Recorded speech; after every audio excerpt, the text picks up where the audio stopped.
This is the first time that Aman actually picks up the Clint this season.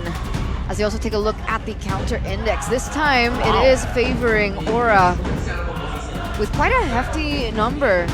It's been accurate today. With one match, With one game. One game. I mean, still true. True. We'll see if it comes true here for game number 2. But Arashi, what about you? What do you think about the draft? I gotta go with Bigatron, man. I feel like they have more answers available, and Aura, they're a bit more straightforward. And if there's one thing I can take from game number 1, is that Aura really wins it out when it's a straightforward approach, very mechanical heavy. Bigatron, they're a lot more elusive. Smash them! It's a little bit similar to their draft in game number 1. But ladies and gentlemen, here it is, the Land of Dawn, as we enter game number 2. Can the Red Robots go head-to-head and go for a 2-0 clean sweep, as Key already harassing in that bush, trying to give Super Ken an advantage in his lane. Oh, just lingering over Gugun here. We'll see if Gugun can actually get this with a Retribution. He doesn't go for it. But there you go. He's forced to Retri in the end. Key walks up menacingly in the last second, the last possible hit. Against Super Ken, that's on a box here with Concussive Blast, as always, he's gonna be quite behind on the clear speed. So we'll see what Super Ken can do with that advantage. But look at that mid lane. That's some damage, man. Ooh. Yaoi's already getting chunked really low as well, but so is Key. I'm wondering if he can find an opening here as we find the game. We already see Danang. Oh, it's not Danang! It's the other Marshall! Into the Land of Dawn we go! Oh, all right. What? 2 minutes. What has happened so far? Already a first blood On... Yaoi. Wow. No, Okay. Yaoi took first blood Against Key. against Key. Yeah, okay. So that's what we missed. Just wait, we just got the first blood rate thing. Yeah, the curse, dude. Wow. It works so fast. So quick. But you know what's also quick? Gugun on the next turtle. First on, Super Ken though, already around it. Penalty zone going in, Gugun able to dash out, and that's an amazing wild charge stolen away by Yeskiel in the back. Moreno finds the Eternal Guard. Arando with a final blow, catches 2 with a Petrify. Key gonna be locked down by Gugun, and Yeskiel does enough damage to supplement Gugun's last hit. And that's a 1-for-1 trade. Aran for Key. But Yaoi goes in very aggressive still in the mid lane, trying to harass Moreno just a little bit. But Ooh, big bonk over to Lord JM. Gugun wants to go for more. Yeheskiel is around here. Gugun very low. Lord JM looking for the kill right now. Flickering forward, finds it against Gugun. It's a 1-for-1, the jungle for the XP. And look, instantly the response from Bigatron Alpha. No jungle means that the purple buff is open, vulnerable. Sufficient plays coming in here. The fact that they're able to... Lord GM takes 1 kill, and they were able to actually get a kill onto Aran as well. This was the EXP lane balance. Will be swinging in favor of Lord GM quite a bit right here. Not the best of news for Aura. That does rely on Aran to make some of those flashy plays happen. it looks like he was able to get a lot of gold on that shield turret. Will that make a difference? Oh, Yaoi? Jikundo on the flicker right now. Oh my god! A catastrophe struck! It's Key with a flicker, wild charge to the wrong side. Bit of miscalculations from Key. Not from Yaoi though, he stays on point. Oh man, you hate to see it. That is unfortunate. It would have probably been a turnaround, but now Super Ken comes in to try and make something happen. A shield Unity Kabuki, no Purify now. Jikundo to try to get him out with a taunt as well. The curse blast though from Moreno. And a flicker over, the Eternal Guard coming down, the big bonk not connecting. So it ends up being a trade. Eman for Kabuki. That was a beautiful, beautiful decision making though from Moreno to get that. Kabuki does fall a little bit behind. No, he's actually ahead of the Clint right now. What does that mean? It means that he is still pretty even, but it also means that the interference from the other laners, the other players on the team, really swing some balance in that gold lane. We'll see for now though, with the Lord with the Turtle coming back up, Aura is always there first, and usually when that happens, they have the advantage and they get it. Moreno goes for Enchanted Talisman. So, we'll see what that does in this team fight. A wild charge, 2 retries, and it's the mage who picks it up. Now Key caught on the big bonk, still able to disengage for a bit, but Yeskiel goes in, and that's an amazing pick from Yaoi. Kicks Moreno back into the team with a Petrify, and a final blow to the back. Lord JM flickers out the safety. Just barely with 1 HP, Yeskiel on the chase, doesn't go for the full chase down. And Super Ken will be looking for his own purple buff. Gugun decides to back away. and Aura now are the ones leading with a 2,000 gold lead. So still 100% on the objective take, the neutral objective take. You can see 2 members were taken down in that particular team fight, hence the gold difference for Aura now in the 5th minute of the game. And it's a wonder that despite the performance coming in from game number 1, here in game number 2, Bigatron has absolutely no Purify against the Way of Dragon coming in from Yawi. I think they're still trying to make that outplay happen, but we have to highlight the skin here that Aran is running on that Benadera. It's definitely giving him a bit more of an edge in this matchup. But yes, without the Purify, whoa! And with the Way the Dragon, a stolen wild charge and a Terrify key. Oh! Wild charge out to safety. Aran though on the chase with the final blow gets terrified. Eternal Guard not able to knock him up. The Eye for an Eye as well is very, very low. Getting chased down now by Super Ken as he pops into Tortoise Poisons. Yawi low as well. Force to flicker out. Aran gets out. And so does Key.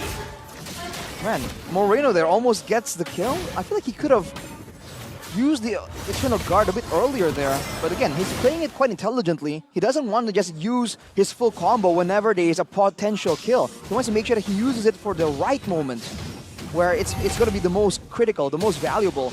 And so you're going to see moments like that. But I think overall, considering how that kind of mindset will play out in the late game, I think it's a good way to really think about how you're using your spells.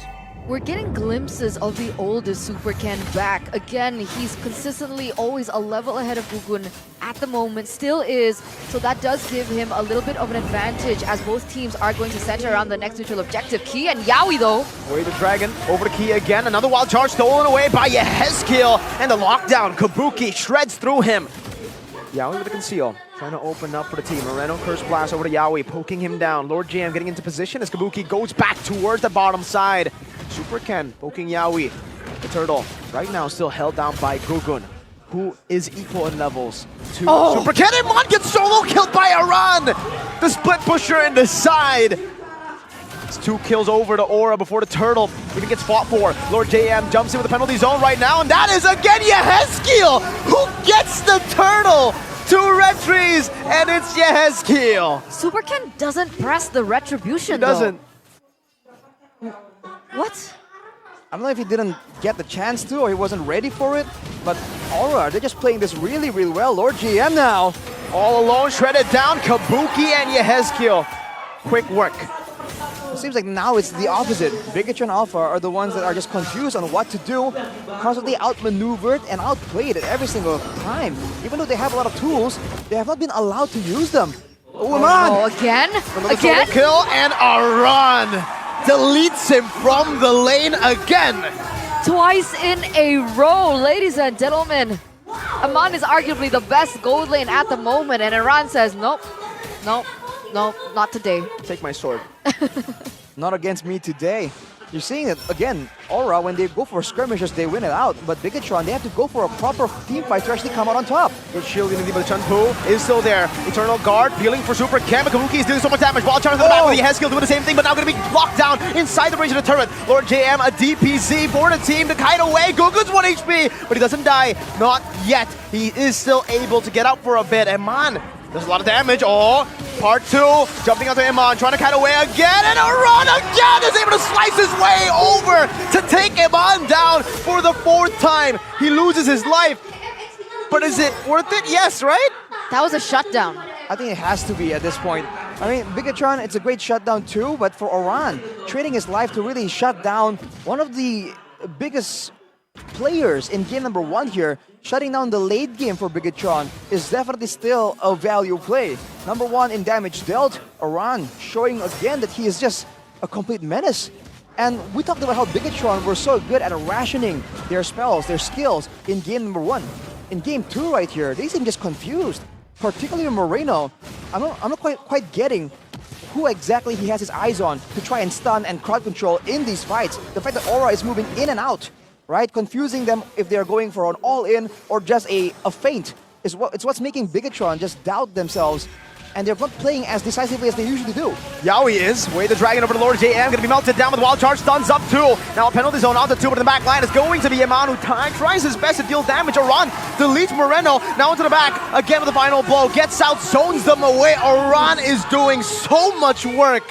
in the back to zone these backliners. That was single-handedly, right? That was intense coming in from Iran. And this is what happens when he gets a hero that can complement the fact that he likes to weave in and out of these team fights. He likes to deal the damage as well. 2 members already taken out. That's enough of a sign for Bigatron to say, hey, okay, we're not going to contest the Lord this time.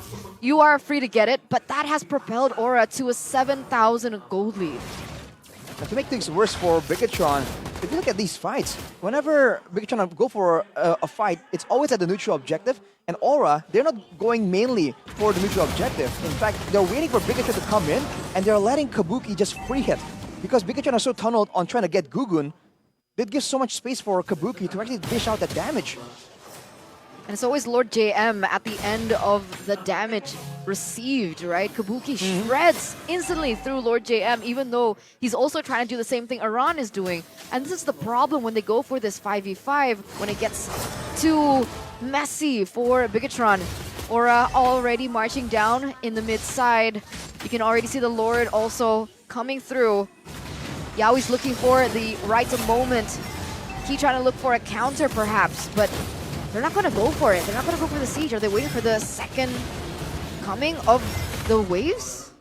I think they have to play it a bit slow right here because, by all means, a lot of crowd control available still for Bigatron, especially when there's no route to flank in the back line. But Yaoi Over the key with the Wader Dragon, now melted down instantly. No wild charge in the back as well. It's going to be around, which tries his best to do and utilize the final blow, getting the final slash as well over to Super Ken. Not final slash the ability, just a slash of his sword. Bigatron and Alpha are just so confused right now. They're just waiting for some momentum, but then they have no idea who's going to try and make the play happen. Is it Aran going in for a dive, or is it Yaoi going for a pickoff? The fact that they're so confused on who's going to make the play means that they can't really use the spells without confirmation. Yehaskiel is also doing a lot of work in these team fights. What? Again, it's Yaoi. This time no follow-up though. He will be punished for it inside the base turret. Bit too much than he could chew this time around, the first time this game. So you would expect that to happen every time, especially near the base, that Aura makes a play happen, right? Yaoi goes for it and then gets terrified, gets stunned up by something. But he has been able to just find windows here, and he's doing it so fast, so decisively, that Bigatron were just unprepared. I feel like Bigatron have to walk together with the whole mindset of like, okay, if it comes out from here or there, we'll have a solution. And maybe decide, okay, like, who is Moreno going to try and crowd control? Is it Aran or Yaoi? If you pick one, and then let someone else deal with the other. Because otherwise, Aura is just taking this game and running with an 8k gold lead. They might even win a fight here. Very dangerous. Gugun in the bush, spots them out. Power of nature, Yehaskiel has stolen the wild charge. Yaoi conceal the BTR, corral around Eman. They know what Yaoi can do to Eman, to Moreno, the 2 backliners with no Purify. Iran, the Predator, meanwhile, still waiting in the bush above them, looking for a flank onto perhaps either Eman, Moreno, or even both. And I'm wondering if they know. I don't think they do. Eman is very vulnerable if Iran decides to strike now. Yaoi's in the bush, pops into Shampoo in the back. It's going to be a wild charge and a flicker combo over to Aran, but he does have the eye for an eye. Goes out right now, but gets gunned down, and the barrier takes him out. Aran traded in for the Lord. Gugun still saying that might have been a mistake right now. The Eternal Guard comes in, but Gugun is able to dash away quickly. Concealed by Key. Yaoi trying to give his team space to escape, and they do. Only Aran traded for the Lord, and this time it's the second one, Enhanced.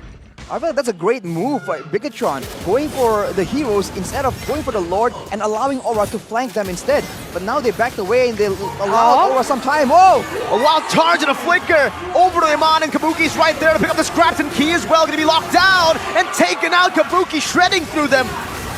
Lord JM is next. It's a triple kill. Yaoi! He goes to the Jiku, no, just a flicker. He doesn't even have the way of the dragon. It's all just a disrespect. The Eternal Guard comes in, a big bonk. Super Ken gets out to safety, but it's only Moreno and Ken. 3-4-0 trade so far. Only 2 members are left standing. Aura, the Red Dragons, they're going in. They're going in hot. Super Ken, Dragon Lord over to the mid lane. Moreno in the back, now with the Eternal Guard. Gonna be stunned up with Eye for an Eye, and the Petrify as well. The base wide open, no minute just yet, but now with the Mount spawning in, it will not be enough. Aura makes quick work out of BTR in game 2 to force a 3rd game in this series. Aura striking back. Yaoi